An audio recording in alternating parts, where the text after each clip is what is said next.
Hello guys, ಇವತ್ತು Dubai Sheikh ಒಬ್ಬರು ಸಿಕ್ಕಿದ್ರು. ಅವ್ರಿಗೆ ಏರ್ಪೋರ್ಟಿಗೆ ಟರ್ಮಿನಲ್ 2 ಡ್ರಾಪ್ ಮಾಡಿದೆ. ಅವ್ರ ನೆನಪಿಗೋಸ್ಕರ 5 ತರೆನ್ಸ್ ಕೊಟ್ಟೋಗಿದ್ದಾರೆ. ಬಟ್ ಇದು ಫಸ್ಟ್ ಟೈಮು. ಇದು ಟರ್ಮಿನಲ್ 2 ಆ್ಯಕ್ಚುಲಿ. ಟರ್ಮಿನಲ್ 2ಗೆ ಡ್ರಾಪ್ ಮಾಡಿದೆ. ಅವ್ರು ಡ್ರಾಪ್ ಮಾಡಿದ್ಮೇಲೆ ಅನ್ನಿಸ್ತು ಯಾಕೆ ವಿಡಿಯೋ ಮಾಡ್ಕೋಬಾರ್ದು ಅಂತ. ಬಟ್ ಅವ್ರು ಹೋದರು. ಅಲ್ಲಿಂದ ಟರ್ಮಿನಲ್ 1ಗೆ ನಮಗೆ ಮತ್ತೆ ಡ್ಯೂಟಿ ಸಿಕ್ತು ರಿಟರ್ನು ಊಬರ್ ಗೋವಿಂದ. ಈಗ ಟರ್ಮಿನಲ್ 2ಇಂದ ಟರ್ಮಿನಲ್ 1ಗೆ ಹೆಂಗೆ ಹೋಗ್ಬೇಕು ಅಂತ ಹಂಗೆ ತೋರಿಸ್ತಾ ಇದ್ದೀನಿ. ಇದು ನನ್ನ ಮೊದಲನೇ ವಿಡಿಯೋ, ಮತ್ತು ಇದು ಮೊದಲನೇ ಯೂಟ್ಯೂಬ್ ಚಾನಲ್ ಆ್ಯಕ್ಚುಲಿ. ಇವತ್ತಿಂದ ಸ್ಟಾರ್ಟ್ ಅಂದ್ಕೊತೀನಿ. ಇನ್ಮೇಲಿಂದ ವಿಡಿಯೋ ಮಾಡ್ತಾ ಹೋಗ್ತೀನಿ. ಹಾಗೆ ನೋಡ್ತಾ ಹೋಗಿ ಸಪೋರ್ಟ್ ಮಾಡಿ. ಏನಾದರೂ ತಪ್ಪಿದರೆ ಕಮೆಂಟಲ್ಲಿ ಹೇಳಿ, ಪರವಾಗಿಲ್ಲ, ತಿದ್ಕೊಳ್ಳೋಣ. ಮತ್ತು ನೀವು ನೋಡ್ತಾ ಇರ್ಬೋದು, ಈಗ ಹೋಗ್ತಾ ಇರೋದು. ಇಲ್ಲಿ ಎಲ್ಲರೂ ತುಂಬ ಜನ ಮಿಸ್ ಮಾಡ್ತಾರೆ. ನಾನು ಸ್ಟಾರ್ಟಿಂಗ್ ಬಂದಾಗ ಮಿಸ್ ಮಾಡಿದೆ. ಆ್ಯಕ್ಚುಲಿ ಇಲ್ಲಿ 2 ವೇ ಇದೆ.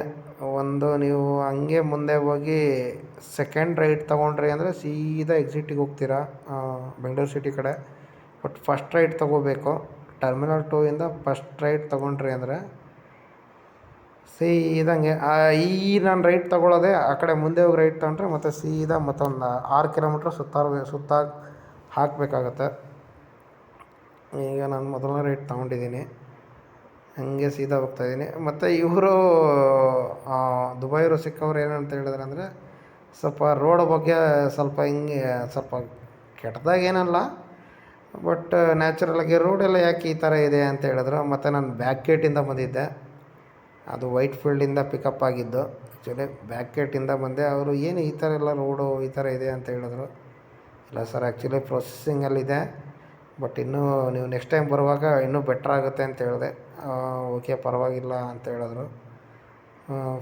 ಫ್ರೆಂಡಿಂದ ಕರ್ಕೊಂಬರ್ಬೋದು ಆಗಿತ್ತು ಆ್ಯಕ್ಚುಲಿ. ಅವರು ನಿಯರೆಸ್ಟ್ ಏನಿದೆ ಅಲ್ಲೇ ಹೋಗ್ರಿ ಅಂತ ಹೇಳಿದ್ರು.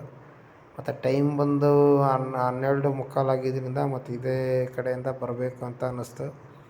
ಮತ್ತು ಇನ್ನೊಂದು ರೂಟ್ ಮ್ಯಾಪ್ ಯಾವ ಕಡೆ ತೋರಿಸುತ್ತೆ ಆ ಕಡೆ ಹೋಗಿ ಅಂದಿದ್ದ ಕಾರಣ ನಾನು ಹಂಗೆ ಬಂದೆ. ಮತ್ತು ಅವ್ರು ಹೇಳಿದ್ದು ಒಂದೇ ಮಾತು, ಪರವಾಗಿಲ್ಲ, ನನಗೇನೋ ಇಷ್ಟ ಆಯಿತು ನೀವು ಮಾತಾಡಿದ್ದಿಲ್ಲ ಅಂತೇಳ್ಬಿಟ್ಟು 5 ದರೆನ್ಸ್ ಕೊಟ್ಟು, ಮತ್ತು ಕಮ್ ಟು ದುಬೈ ಅಂತಲೇ ಹೇಳಿ, ಅದೇ ಹೇಳ್ತಾರಲ್ಲ, ಹಬೀಬಿ ಕಮ್ ಟು ದುಬೈ ಅಂತ ಆ ಥರ ಹೇಳಿದ್ರು. ಓಕೆ ಸರ್, ಬರುವ ನೆಕ್ಸ್ಟ್ ಟೈಮು ಯಾವಾಗಾದರೂ ಆ ಕಡೆ ಬಂದಾಗ ಅಂತ ಹಿಂಗೆ ಹೇಳಿ, ಮತ್ತು ಇನ್ನೇನು ಮಾಡೋದು, ನಮ್ಮ ಕಸ್ಟಮರ್ ಅಂದರೆ ನಮ್ಮ ದೇವ್ರ ಸಮಾನ ಅಂತ ಅಂದ್ಕೊಂಡು ಅವರು ಡ್ರಾಪ್ ಮಾಡಿ ಸೇಫ್ ಜರ್ನಿ ಅಂತೇಳಿ ಕಳಿಸಿದ್ದಾಯಿತು. ಮತ್ತು ಈಗ ನೋಡಿ, ಈ ಲೆಫ್ಟು ಮತ್ತು ಈ ಕಡೆ ಮತ್ತು ಹಿಂಗೆ ಲೆಫ್ಟೇ ತೊಗೊಂಡ್ರೆ VIP ಪಿಕಪ್ ಹತ್ರ ಹೋಗ್ತೀವಿ. ಅದು ಬಿಟ್ಟರೆ ರೈಟ್ ತೊಗೊಂಡು ಇಲ್ಲೊಂದು ಫಸ್ಟ್ ರೈಟ್ ಹೋದರೆ ಮತ್ತೆ ಎಕ್ಸಿಟ್ ಹೋಗ್ತೀವಿ. ಮತ್ತು ಅದಕ್ಕೆ ಈ ಶಿಫ್ಟ್ ಕಾರ್ ಇದೆಯಲ್ಲ, ಈ ಶಿಫ್ಟ್ ಕಾರ್ಗಿಂತ ಮುಂದೆ ಬಂದು ಈ ರೈಟ್ ತೊಗೋಬೇಕು. ಇಲ್ಲಿ ಆ್ಯಕ್ಚುಲಿ ಇಲ್ಲಿ ಗ್ಯಾಪ್ ಇದೆ. ಈ ರೈಟ್ ತೊಗೊಂಡ್ರೆ ಅಲ್ಲಿ pickup point, terminal 2 pickup point. Actually ನಾನು ಹೋಗ್ತಿರೋ ಟರ್ಮಿನಲ್ 1ಗೆ. ಟರ್ಮಿನಲ್ 2 ಡ್ರಾಪ್ ಆದಮೇಲೆ ನಾವು ಈ ಕಡೆಯಿಂದನೇ ಬರಬೇಕು. ಮತ್ತು ಆ ಕಡೆಯಿಂದ ಬಂದ್ವಿ ಅಂದರೆ ಮತ್ತೆ 6 ಕಿಲೋಮೀಟ್ರ್ ಸುತ್ತಾಕಬೇಕಾಗತ್ತೆ. ಹಂಗಾಗ್ಬಿಟ್ಟು ನೋಡಿಕೊಂಡು ಬರಬೇಕು. ಇದು ಸ್ಟಾರ್ಟಿಂಗಲ್ಲಿ ಹೊಸ ಡ್ರೈವರ್ಗಳಿಗೆ ಆ್ಯಕ್ಚುಲಿ ಹೇಳ್ತಿರೋದು, ಹಳಬ್ರಿಗೆಲ್ಲ ಗೊತ್ತಿರುತ್ತೆ. ಮತ್ತು ನೋಡಿಕೊಂಡು ಹೋದರೆ ಚೆಂದ. ಮತ್ತು ಸುಮ್ಮನೆ ಹೋಗಿ ಅಲ್ಲಿ 6 ಕಿಲೋಮೀಟ್ರ್ ಸುತ್ತರಿಬೇಕಂದ್ರೆ ಅಲ್ಲಿ ಏರ್ಪೋರ್ಟಿಂದ ಒಂದು ಟರ್ಮಿನಲ್ಗೆ ಹೋಗೋಕ್ಕೆ ಗೊತ್ತಾಗಿಲ್ಲ ಅಂದರೆ ಒಂದು ಪಾಯಿಂಟು CNG ಖಾಲಿ ಆಗಿಬಿಡುತ್ತೆ ಆ್ಯಕ್ಚುಲಿ. ಅದಕ್ಕೋಸ್ಕರ ನೋಡ್ಕೊಂಡು ಹೋಗಿ. ಮತ್ತು ಇನ್ನೇನು ಅಂತ ಹೇಳಿದ್ರೆ, ತುಂಬ ಟರ್ಮಿನಲ್ 1ಗಿಂತ 2 ಚೆನ್ನಾಗಿ, ಅಂದರೆ ಡಿಸ್ಪ್ಲೇ ಚೆನ್ನಾಗಿದೆ.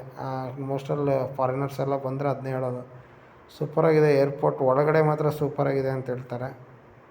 ಔಟ್ಸೈಡು ರೋಡ್ ಬಗ್ಗೆ ಒಂದು ಸ್ವಲ್ಪ ಮಾತಾಡಿದ್ರು. ಬ್ಯಾಕ್ ಗೇಟ್ ಅಂದರೆ ಹಿಂದ್ಗಡೆಯಿಂದ ನಾವು ವೈಟ್ ಫೀಲ್ಡಿಂದ ಈ ಕಡೆ ಬಂದಾಗ ಅಥವಾ ಹೊಸಕೋಟೆಯಿಂದ ಬಂದಾಗ ಸ್ವಲ್ಪ ನೆಗೆಟಿವ್ ಹೇಳ್ತಾರೆ. ಬಟ್ ಈ ಕಡೆಯಿಂದ ಬಂದಾಗ, ಹೆಬ್ಬಾಳ ಕಡೆಯಿಂದ ಬಂದಾಗ ಏನು ಚೆನ್ನಾಗಿದೆ ಅಂತ ಹೇಳ್ತಾರೆ. ಆ ರೋಡಿನ ಬಗ್ಗೆ ಅಲ್ಲಿರೋ MLA ಅಲ್ಲಿರೋ ಕಾರ್ಪೊರೇಟ್ರ್ ಯಾರೋ ನೋಡಿ ಮಾಡಿಸ್ಬೇಕಷ್ಟೆ. ಬಟ್ ಅದನ್ನೆಲ್ಲ ನಾವು ಹೇಳೋಲ್ಲ. ಔಟ್ ಆಫ್ ಕಂಟ್ರಿಯಿಂದ ಬಂದವರಿಗೆ ಅದನ್ನೆಲ್ಲ ಹೇಳಲೂಬಾರ್ದು. ಮತ್ತು ನಮ್ಮ ರೋಡ್ಸು ನಮಗೆಲ್ಲ ಹೆಮ್ಮೆನೇ ಆ್ಯಕ್ಚುಲಿ. ಡೆವಲಪ್ಮೆಂಟ್ ಆಗ್ತಾಯಿದೆ ಅಂತಲೇ ಹೇಳಬೇಕು. ಯಾರು ಕೇಳಿದರೂ ಕೂಡ ಬಿಟ್ಕೊಡೋ ಹಾಗಿಲ್ಲ. ನಮ್ಮದು ನಾವು ಹೆಮ್ಮೆ ಅಂತಲೇ ಹೇಳಬೇಕು. ಮತ್ತು ಅವರೆಲ್ಲ ಹೇಳಿದ್ರು ದುಬೈ ರೋಡ್ಸ್ ಎಲ್ಲ ಹಿಂಗೆಲ್ಲ ತುಂಬ ಚೆನ್ನಾಗಿರುತ್ತೆ ಹಿಂಗೆ ಅಂತ. ಡೆವಲಪ್ಮೆಂಟ್ ಆಗ್ತಾಯಿದೆ ಸರ್ ಇಂಡಿಯಾ, ಒಂದಲ್ಲ ಒಂದಿನ ದುಬೈಗಿಂತ ಗ್ರೇಟ್ ಆಗುತ್ತೆ ಅಂತ ಹೇಳಿದಾಗ ಅವರು ನಕ್ಕರು. ಪರವಾಗಿಲ್ಲ, ನಿಮ್ಮ ಕಾನ್ಫಿಡೆನ್ಸಿಗೆ ಮೆಚ್ಚಲೇಬೇಕಂತ ಹೇಳಿದರು. ಅದಕ್ಕಿಂತ ಇನ್ನೇನು ಒಳ್ಳೆ ಮಾತು ಬೇಕು ಹೇಳಿ. Thank you very much. Video ನೋಡಿ ಪರವಾಗಿಲ್ಲ. ಓಕೆ ಬಾಯ್.